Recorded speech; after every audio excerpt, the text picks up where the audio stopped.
Welcome, dear listeners, to another captivating episode from the Adventures of Sherlock Holmes.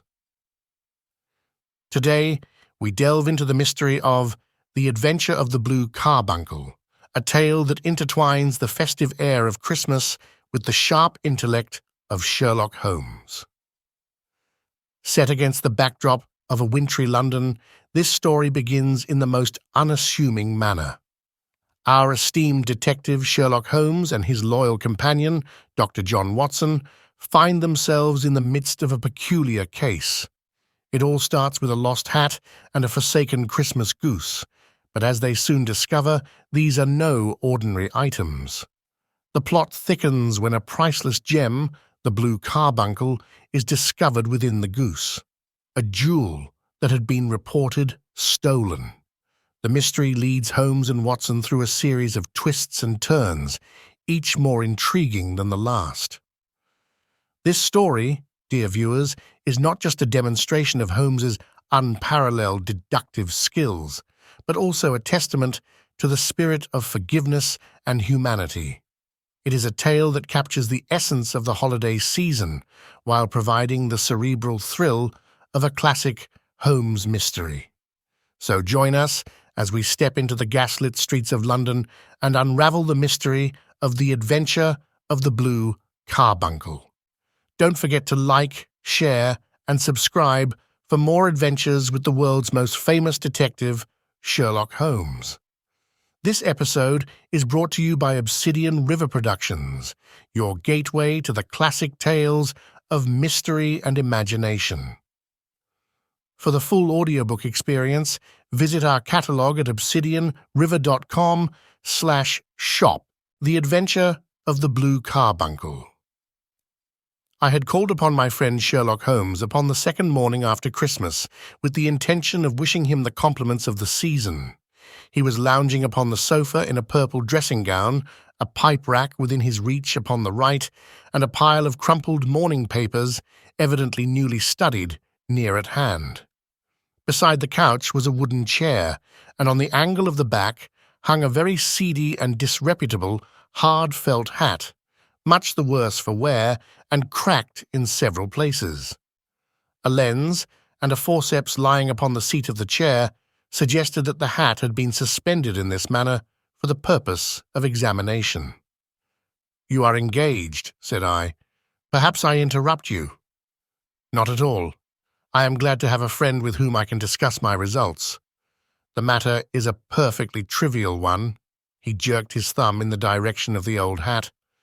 "But there are points in connection with it which are not entirely devoid of interest and even of instruction." I seated myself in his armchair and warmed my hands before his crackling fire, for a sharp frost had set in, and the windows were thick with the ice crystals.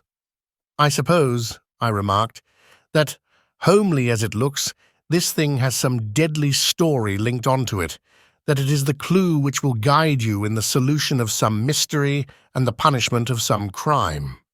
No crime," said Sherlock Holmes, laughing. "Only one of those whimsical little incidents which will happen when you have 4 million human beings all jostling each other within the space of a few square miles. Amid the action and reaction of so dense a swarm of humanity, every possible combination of events may be expected to take place, and many a little problem will be presented which may be striking and bizarre without being criminal. We have already had experience of such.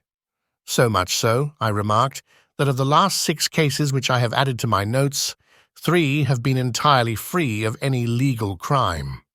"Precisely.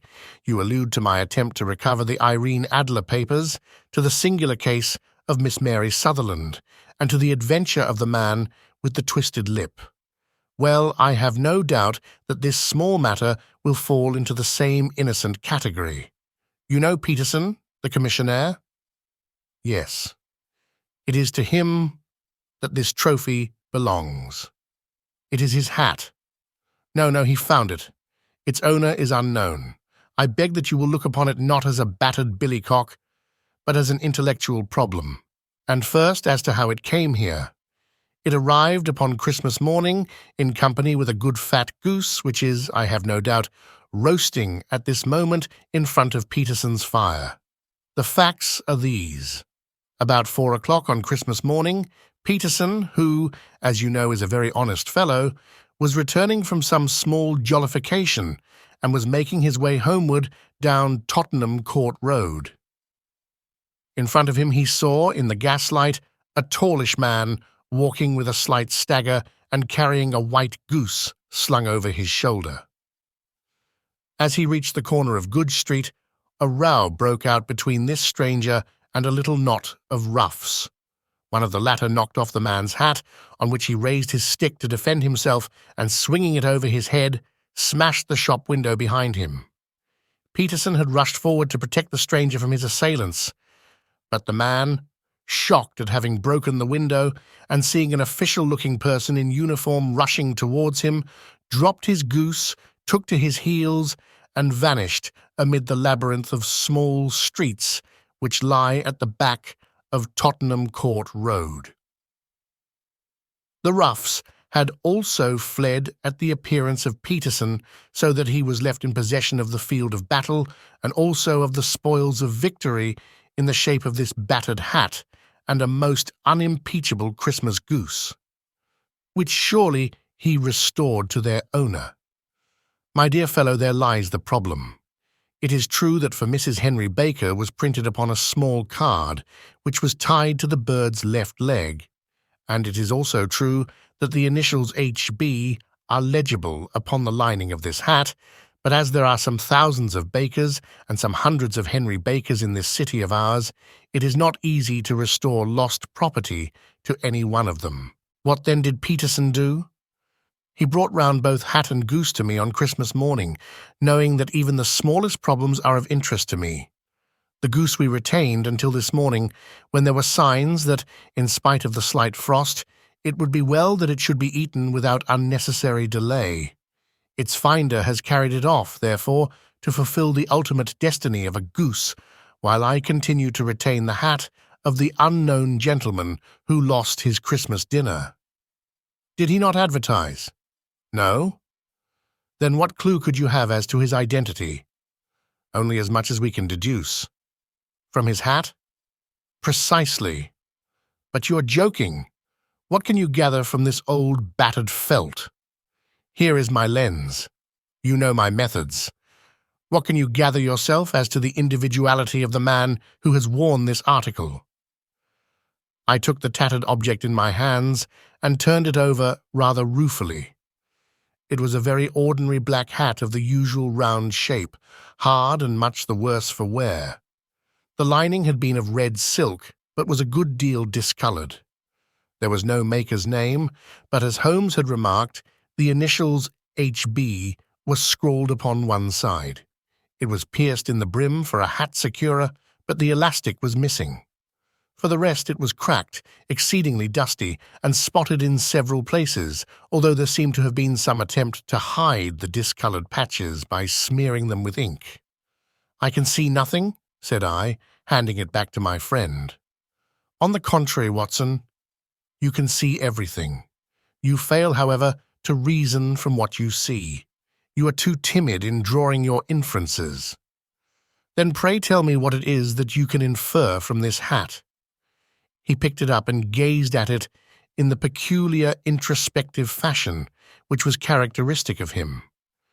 "It is perhaps less suggestive than it might have been," he remarked, "and yet there are a few inferences which are very distinct, and a few others which represent at least a strong balance of probability.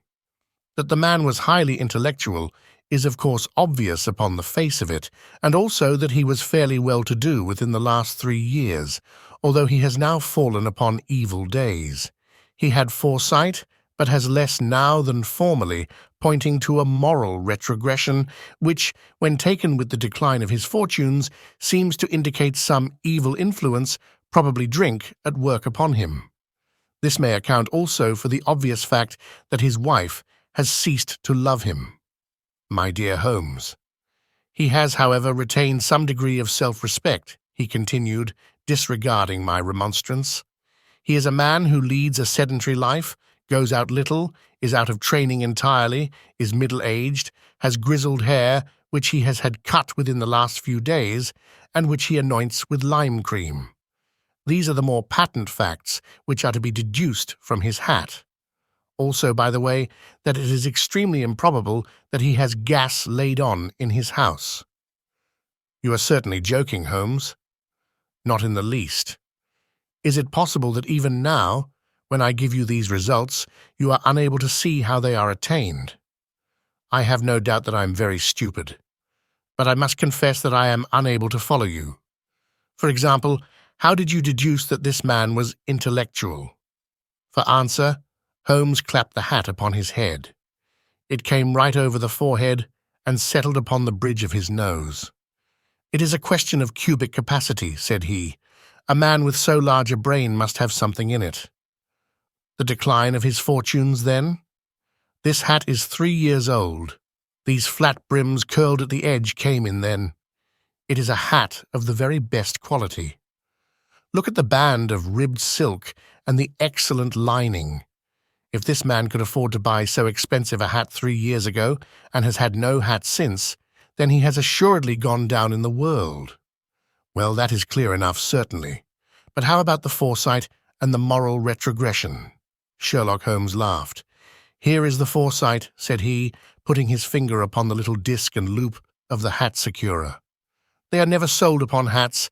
If this man ordered one, it is a sign of a certain amount of foresight, since he went out of his way to take this precaution against the wind. But since we see that he has broken the elastic and has not troubled to replace it, it is obvious that he has less foresight now than formerly, which is a distinct proof of a weakening nature. On the other hand, he has endeavored to conceal some of these stains upon the felt by daubing them with ink, which is a sign that he has not entirely lost his self-respect. Your reasoning is certainly plausible. The further points, that he is middle-aged, that his hair is grizzled, that it has been recently cut, and that he uses lime cream, are all to be gathered from a close examination of the lower part of the lining. The lens discloses a large number of hair ends, clean cut by the scissors of the barber. They all appear to be adhesive, and there is a distinct odor of lime cream. This dust, you will observe, is not the gritty grey dust of the street, but the fluffy brown dust of the house, showing that it has been hung up indoors most of the time, while the marks of moisture upon the inside are proof positive that the wearer perspired very freely, and could therefore hardly be in the best of training. But his wife, you said that she had ceased to love him. This hat has not been brushed for weeks. When I see you, my dear Watson, with a week's accumulation of dust upon your hat, and when your wife allows you to go out in such a state, I shall fear that you also have been unfortunate enough to lose your wife's affection. But he might be a bachelor. Nay, he was bringing home the goose as a peace offering to his wife. Remember the card, upon the bird's leg. You have an answer to everything, but how on earth do you deduce that the gas is not laid on in his house? One tallow stain or even 2 might come by chance, but when I see no less than 5, I think that there can be little doubt that the individual must be brought into frequent contact with burning tallow, walks upstairs at night probably with his hat in one hand and a guttering candle in the other. Anyhow, he never got tallow stains from a gas jet. Are you satisfied? Well, it is very ingenious, said I, laughing. But since, as you said just now, there has been no crime committed and no harm done save the loss of a goose, all this seems to be rather a waste of energy. Sherlock Holmes had opened his mouth to reply when the door flew open and Peterson, the commissionaire, rushed into the apartment with flushed cheeks and the face of a man who is dazed with astonishment. "The goose, Mr. Holmes, the goose, sir," he gasped. "Eh? What of it, then? Has it returned to life and flapped off through the kitchen window?" Holmes twisted himself round upon the sofa to get a fairer view of the man's excited face. "See here, sir. See what my wife found in its crop." He held out his hand and displayed upon the centre of the palm a brilliantly scintillating blue stone, rather smaller than a bean in size, but of such purity and radiance that it twinkled like an electric point in the dark hollow of his hand. Sherlock Holmes sat up with a whistle. "By Jove, Peterson," said he, "this is treasure trove indeed. I suppose you know what you have got?" "A diamond, sir?" "A precious stone. It cuts into glass as though it were putty." "It's more than a precious stone. It is the precious stone." "Not the Countess of Morcar's Blue Carbuncle," I ejaculated. "Precisely so. I ought to know its size and shape, seeing that I have read the advertisement about it in the Times every day lately. It is absolutely unique, and its value can only be conjectured, but the reward offered of £1,000 is certainly not within a 20th part of the market price." £1,000! Great Lord of mercy! The commissionaire plumped down into a chair and stared from one to the other of us. "That is the reward, and I have reason to know that there are sentimental considerations in the background which would induce the Countess to part with half her fortune if she could but recover the gem." "It was lost, if I remember aright, at the Hotel Cosmopolitan," I remarked. "Precisely so, on December 22nd, just 5 days ago. John Horner, a plumber, was accused of having abstracted it from the lady's jewel case. The evidence against him was so strong that the case has been referred to the assizes. I have some account of the matter here, I believe." He rummaged amid his newspapers, glancing over the dates, until at last he smoothed one out, doubled it over, and read the following paragraph. "Hotel Cosmopolitan jewel robbery. John Horner, 26, plumber, was brought up upon the charge of having upon the 22nd inst. abstracted from the jewel case of the Countess of Morcar the valuable gem known as the Blue Carbuncle. James Ryder, upper attendant at the hotel, gave his evidence to the effect that he had shown Horner up to the dressing-room of the Countess of Morcar upon the day of the robbery in order that he might solder the second bar of the grate, which was loose. He had remained with Horner some little time, but had finally been called away. On returning, he found that Horner had disappeared, that the bureau had been forced open, and that the small morocco casket in which, as it afterwards transpired, the Countess was accustomed to keep her jewel was lying empty upon the dressing-table. Ryder instantly gave the alarm, and Horner was arrested the same evening. But the stone could not be found either upon his person or in his rooms. Catherine Cusack, maid to the Countess, deposed to having heard Ryder's cry of dismay on discovering the robbery, and to having rushed into the room where she found matters as described by the last witness.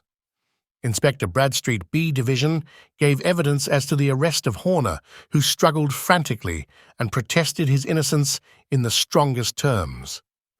Evidence of a previous conviction for robbery having been given against the prisoner, the magistrate refused to deal summarily with the offence, but referred it to the assizes. Horner, who had shown signs of intense emotion during the proceedings, fainted away at the conclusion and was carried out of court. So much for the police court," said Holmes thoughtfully, tossing aside the paper. "The question for us now to solve is the sequence of events leading from a rifled jewel case at one end to the crop of a goose in Tottenham Court Road at the other. You see, Watson, our little deductions have suddenly assumed a much more important and less innocent aspect. Here is the stone came from the goose, and the goose came from Mr. Henry Baker, the gentleman with the bad hat and all the other characteristics with which I have bored you.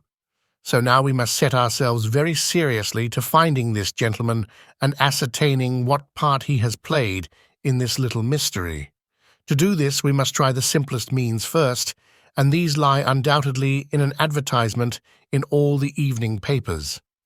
If this fail, I shall have recourse to other methods. What will you say? Give me a pencil and that slip of paper. Now then, found at the corner of Goodge Street, a goose and a black felt hat. Mr. Henry Baker can have the same by applying at 6:30 this evening at 221B Baker Street. That is clear and concise. Very. But will he see it?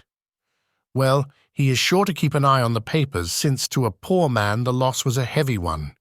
He was clearly so scared by his mischance in breaking the window and by the approach of Peterson that he thought of nothing but flight. But since then, he must have bitterly regretted the impulse which caused him to drop his bird. Then again, the introduction of his name will cause him to see it, for everyone who knows him will direct his attention to it. Here you are, Peterson. Run down to the advertising agency and have this put in the evening papers. In which, sir? Oh, in the Globe, Star, Pall Mall, St. James's Gazette, Evening News, Standard, Echo, and any others that occur to you. Very well, sir. And this stone? Ah, yes, I shall keep the stone. Thank you. And I say, Peterson, just buy a goose on your way back and leave it here with me, for we must have one to give to this gentleman in place of the one which your family is now devouring. When the commissionaire had gone, Holmes took up the stone and held it against the light. It's a bonny thing, said he. Just see how it glints and sparkles. Of course it is a nucleus and focus of crime. Every good stone is. They are the devil's pet baits. In the larger and older jewels, every facet may stand for a bloody deed. This stone is not yet 20 years old.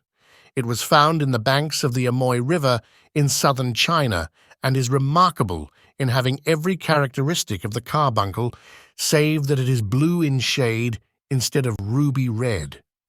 In spite of its youth, it has already a sinister history.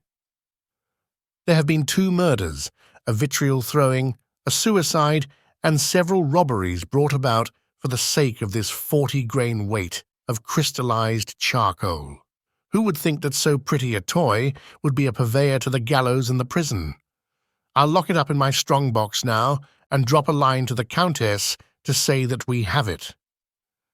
Do you think that this man Horner is innocent? I cannot tell. Well then, do you imagine that this other one, Henry Baker, had anything to do with the matter?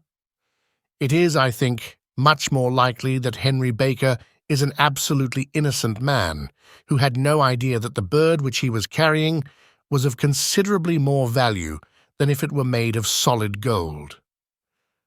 That, however, I shall determine by a very simple test if we have an answer to our advertisement. And you can do nothing until then? Nothing. In that case, I shall continue my professional round, but I shall come back in the evening at the hour you have mentioned, for I should like to see the solution of so tangled a business. Very glad to see you. I dine at 7. There is a woodcock, I believe. By the way, in view of recent occurrences, perhaps I ought to ask Mrs. Hudson to examine its crop. I had been delayed at a case, and it was a little after 6:30 when I found myself in Baker Street once more. As I approached the house, I saw a tall man in a Scotch bonnet, with a coat, which was buttoned up to his chin, waiting outside in the bright semicircle which was thrown from the fanlight. Just as I arrived, the door was opened, and we were shown up together to Holmes's room.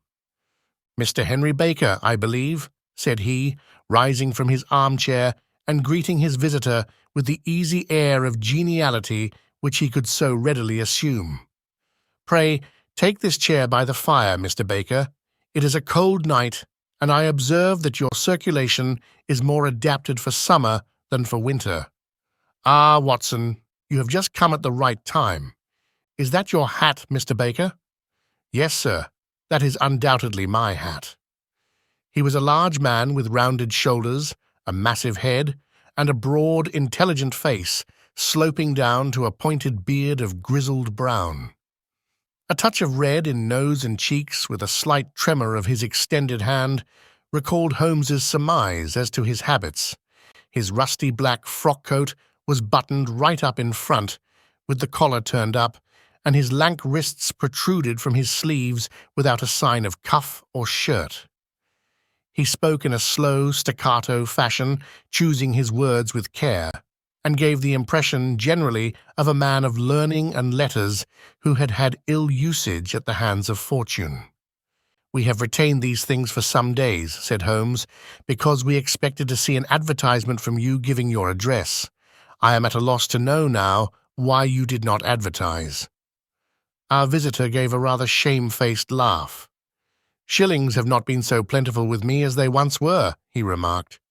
"I had no doubt that the gang of roughs who assaulted me had carried off both my hat and the bird. I did not care to spend more money in a hopeless attempt at recovering them." "Very naturally. By the way, about the bird, we were compelled to eat it." "To eat it!" Our visitor half rose from his chair in his excitement. "Yes, it would have been of no use to anyone had we not done so, but I presume that this other goose upon the sideboard, which is about the same weight and perfectly fresh, will answer your purpose equally well." "Oh, certainly, certainly," answered Mr. Baker with a sigh of relief. "Of course, we still have the feathers, legs, crop, and so on of your own bird, so if you wish—" The man burst into a hearty laugh. "They might be useful to me as relics of my adventure," said he, "but beyond that I can hardly see what use the disjecta membra of my late acquaintance are going to be to me. No, sir, I think that, with your permission, I will confine my attentions to the excellent bird which I perceive upon the sideboard."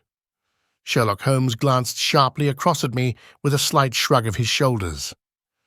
"There is your hat, then, and there your bird," said he.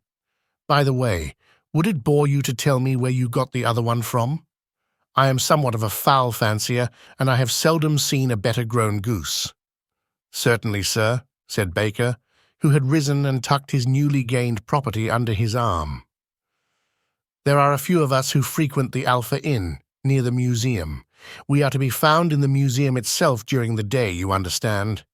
This year, our good host, Windigate by name, instituted a goose club, by which, on consideration of some few pence every week, we were each to receive a bird at Christmas.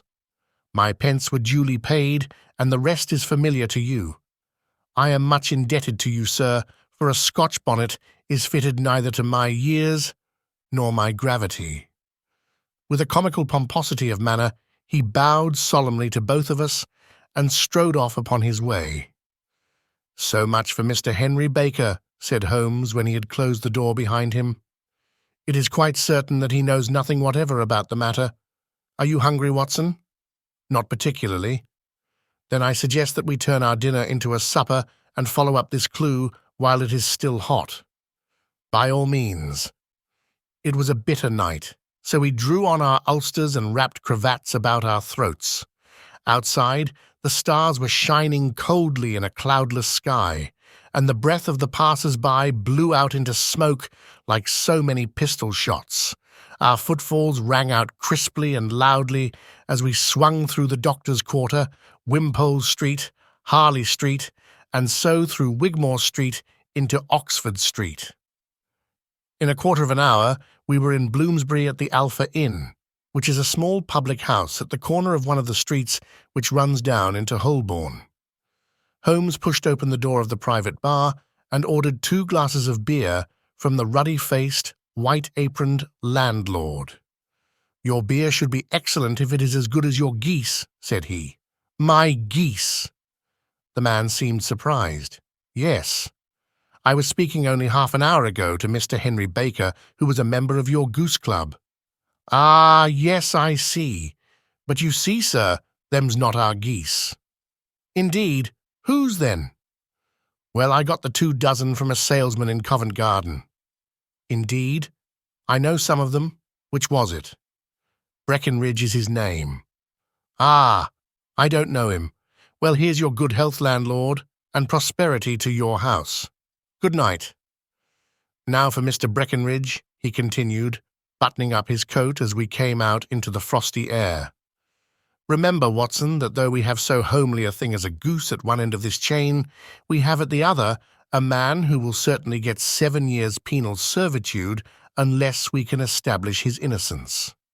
It is possible that our inquiry may but confirm his guilt, but in any case, we have a line of investigation which has been missed by the police and which a singular chance has placed in our hands. Let us follow it out to the bitter end. Faces to the south, then, and quick march. We passed across Holborn, down Endell Street, and so through a zigzag of slums to Covent Garden Market. One of the largest stalls bore the name of Breckenridge upon it, and the proprietor, a horsey-looking man with a sharp face and trim side whiskers, was helping a boy to put up the shutters. "Good evening. It's a cold night," said Holmes.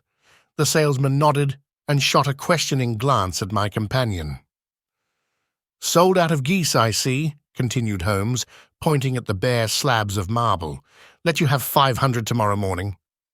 "That's no good." "Well, there are some on the stall with the gas flare." "Ah, but I was recommended to you." "Who by?" "The landlord of the Alpha." "Oh, yes. I sent him a couple of dozen." "Fine birds they were, too. Now where did you get them from?" To my surprise, the question provoked a burst of anger from the salesman. "Now then, mister," said he, with his head cocked and his arms akimbo, "what are you driving at? Let's have it straight now." "It is straight enough. I should like to know who sold you the geese which you supplied to the Alpha." "Well then, I shan't tell you. So now."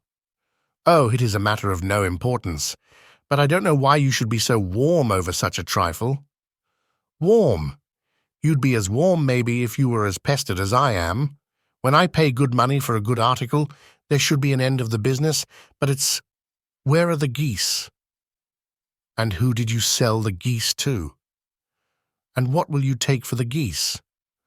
One would think they were the only geese in the world, to hear the fuss that is made over them.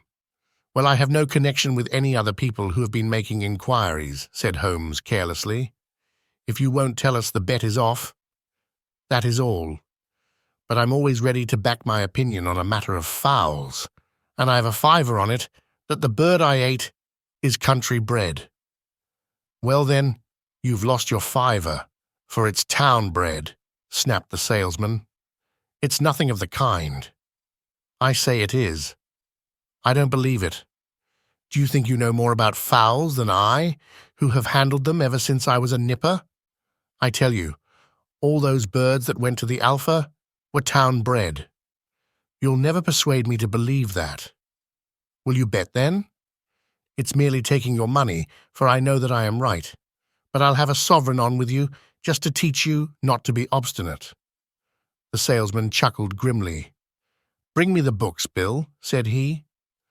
The small boy brought round a small, thin volume and a great greasy-backed one, laying them out together beneath the hanging lamp. "Now then, Mr. Cocksure," said the salesman, "I thought that I was out of geese, but before I finish, you'll find that there is still one left in my shop. You see this little book? Well, that's the list of the folk from whom I buy. Do you see? Well then, here on this page are the country folk, and the numbers after their names are where their accounts are in the big ledger. Now then, you see this other page in red ink? Well, that is a list of my town suppliers. Now, look at that third name. Just read it out to me.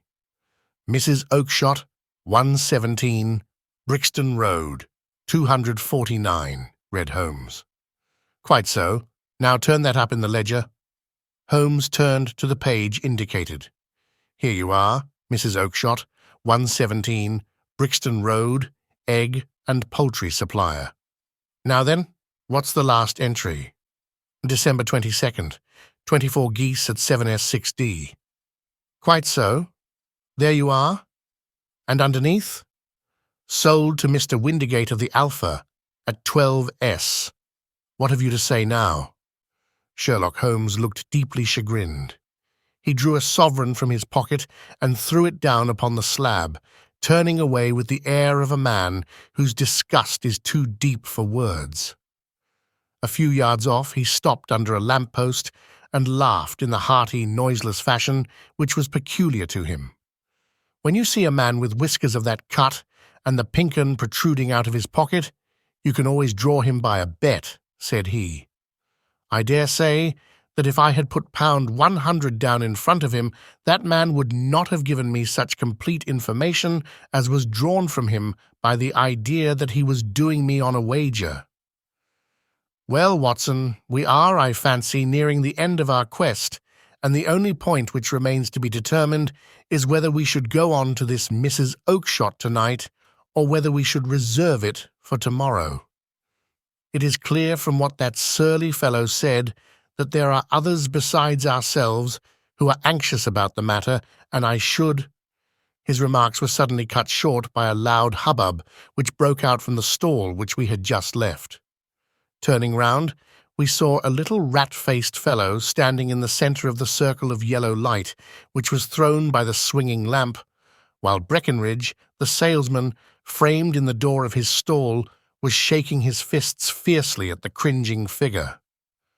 "I've had enough of you and your geese," he shouted. "I wish you were all at the devil together. If you come pestering me any more with your silly talk, I'll set the dog at you. You bring Mrs. Oakshott here, and I'll answer her. But what have you to do with it?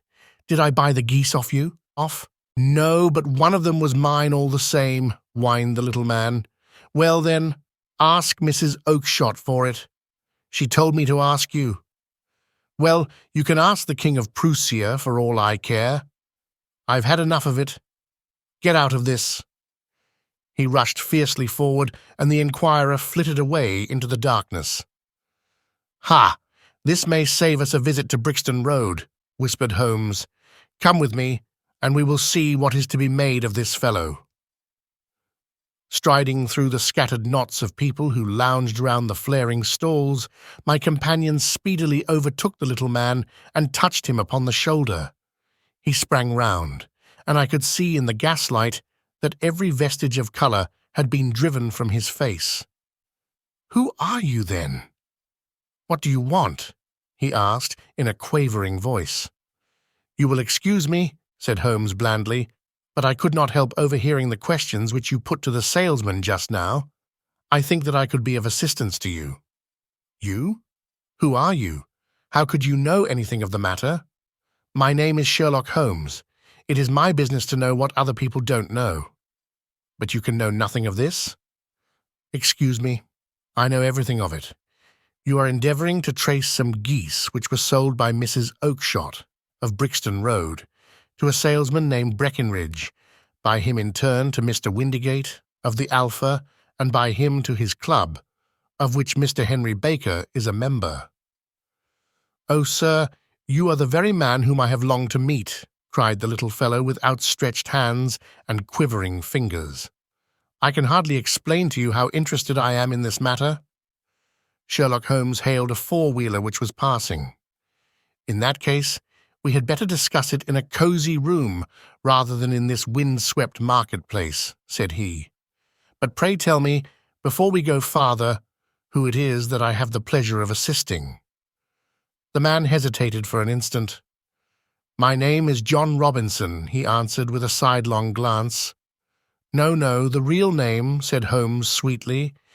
"It is always awkward doing business with an alias." A flush sprang to the white cheeks of the stranger. "Well then," said he, "my real name is James Ryder." "Precisely so.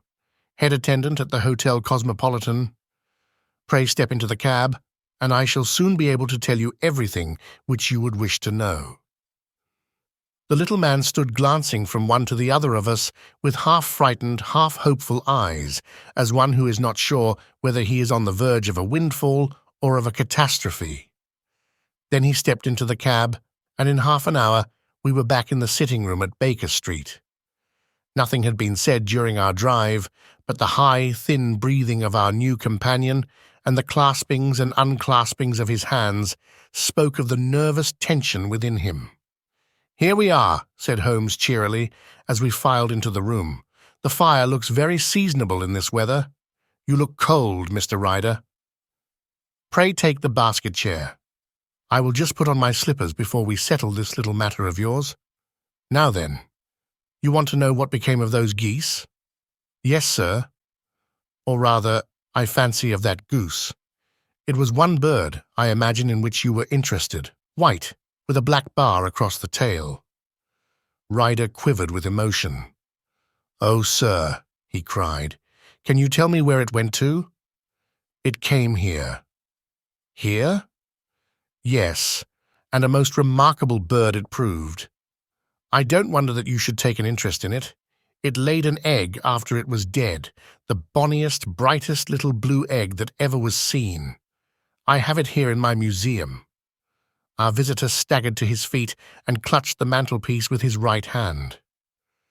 Holmes unlocked his strongbox and held up the blue carbuncle, which shone out like a star with a cold, brilliant, many-pointed radiance. Ryder stood glaring with a drawn face, uncertain whether to claim or to disown it. "The game's up, Ryder," said Holmes quietly. "Hold up, man, or you'll be into the fire. Give him an arm back into his chair, Watson. He's not got blood enough to go in for felony with impunity. Give him a dash of brandy.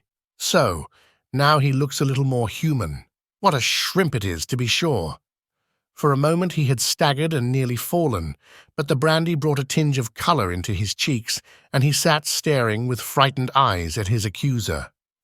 "I have almost every link in my hands, and all the proofs which I could possibly need, so there is little which you need tell me.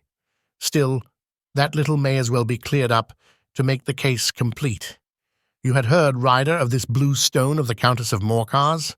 It was Catherine Cusack who told me of it," said he in a crackling voice. "I see, her ladyship's waiting-maid.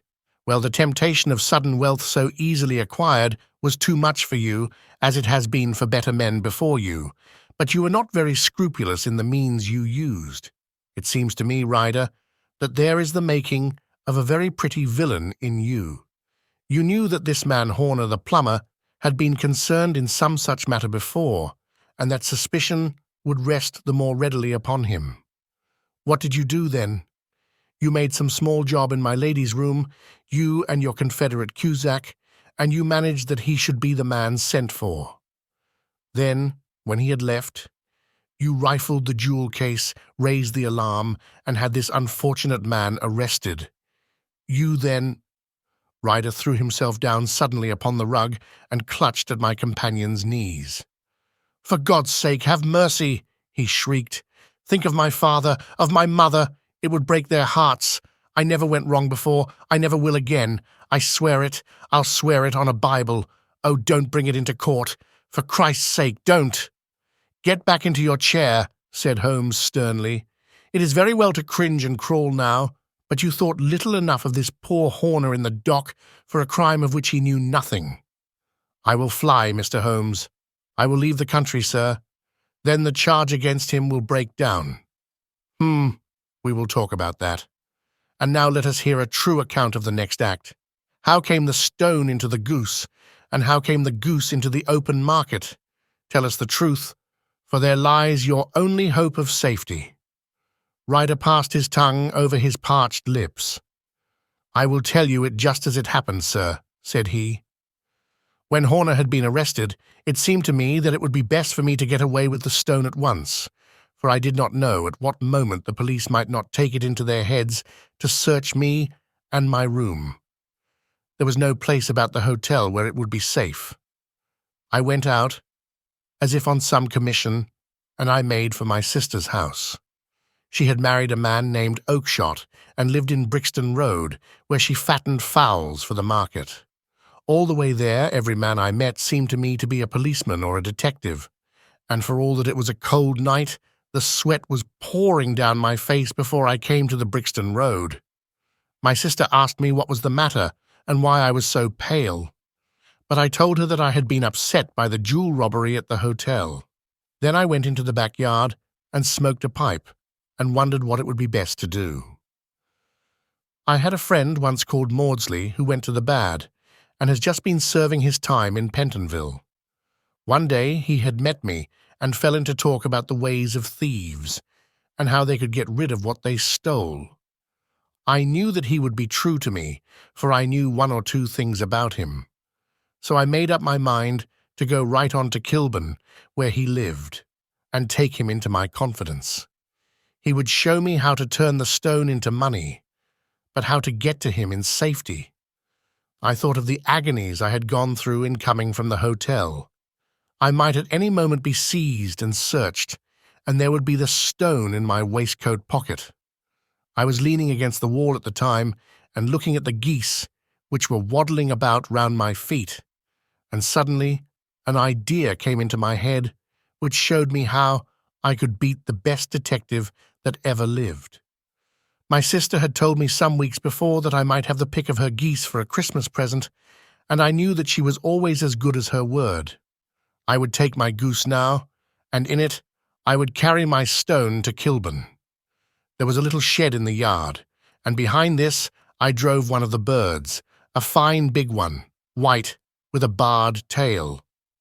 I caught it, and prying its bill open, I thrust the stone down its throat as far as my finger could reach. The bird gave a gulp, and I felt the stone pass along its gullet and down into its crop. But the creature flapped and struggled, and out came my sister to know what was the matter. As I turned to speak to her, the brute broke loose and fluttered off among the others. "Whatever were you doing with that bird, Jem?" says she. "Well," said I, "you said you'd give me one for Christmas, and I was feeling which was the fattest." "Oh," says she, "we've set yours aside for you. Jem's bird, we call it. It's the big white one over yonder. There's 26 of them, which makes one for you, and one for us, and 2 dozen for the market." "Thank you, Maggie," says I, "but if it is all the same to you, I'd rather have that one I was handling just now." "The other is a good 3 pound heavier," said she, "and we fattened it expressly for you." "Never mind, I'll have the other, and I'll take it now," said I. "Oh, just as you like," said she, a little huffed. "Which is it you want, then?" "That white one with the barred tail, right in the middle of the flock." "Oh, very well. Kill it, and take it with you." Well, I did what she said, Mr. Holmes, and I carried the bird all the way to Kilburn. I told my pal what I had done, for he was a man that it was easy to tell a thing like that too. He laughed until he choked, and we got a knife and opened the goose. My heart turned to water, for there was no sign of the stone, and I knew that some terrible mistake had occurred. I left the bird, rushed back to my sister's, and hurried into the backyard. There was not a bird to be seen there. "Where are they all, Maggie?" I cried. "Gone to the dealers, Jem." "Which dealers?" "Breckenridge, of Covent Garden." "But was there another with a barred tail?" I asked, "the same as the one I chose?" "Yes, Jem. There were 2 barred-tailed ones, and I could never tell them apart." Well then, of course I saw it all, and I ran off as hard as my feet would carry me to this man Breckenridge. But he had sold the lot at once, and not one word would he tell me as to where they had gone. You heard him yourselves tonight. Well, he has always answered me like that. My sister thinks that I am going mad. Sometimes I think that I am myself. And now I am myself a branded thief, without ever having touched the wealth for which I sold my character. God help me! God help me! He burst into convulsive sobbing, with his face buried in his hands. There was a long silence, broken only by his heavy breathing and by the measured tapping of Sherlock Holmes's fingertips upon the edge of the table. Then my friend rose and threw open the door. "Get out," said he. "What, sir? Oh, heaven bless you! No more words. Get out." And no more words were needed. There was a rush, a clatter upon the stairs, the bang of a door, and the crisp rattle of running footfalls from the street. "After all, Watson," said Holmes, reaching up his hand for his clay pipe, "I am not retained by the police to supply their deficiencies. If Horner were in danger, it would be another thing. But this fellow will not appear against him, and the case must collapse. I suppose that I am commuting a felony, but it is just possible that I am saving a soul. This fellow will not go wrong again. He is too terribly frightened. Send him to jail now, and you make him a jailbird for life. Besides, it is the season of forgiveness. Chance has put in our way a most singular and whimsical problem, and its solution is its own reward. If you will have the goodness to touch the bell, Doctor, we will begin another investigation in which also a bird will be the chief feature. As the mystery of The Adventure of the Blue Carbuncle reaches its conclusion, we're left in awe of Sherlock Holmes' unparalleled deductive reasoning and the heart-warming resolution that unfolds. This story, set amidst the festive cheer of Christmas, reminds us not only of the brilliance of Holmes, but also of the spirit of forgiveness and understanding that defines the holiday season. Thank you for joining us in this thrilling adventure with Sherlock Holmes and Dr. John Watson. We hope this story has added a touch of excitement to your day and perhaps even a deeper appreciation for the classics. If you've enjoyed this episode, please consider subscribing to Obsidian River Productions for more enthralling audiobook narrations. Your support helps us bring these timeless tales to life. Don't forget to like and share this video with fellow literature enthusiasts. Every share helps us grow and continue to provide quality content. For those who crave more mysteries and adventures, we invite you to explore our full catalogue of audiobooks at obsidianriver.com/shop. And remember, subscribers to our channel can receive a free, full-length, ad-free audiobook.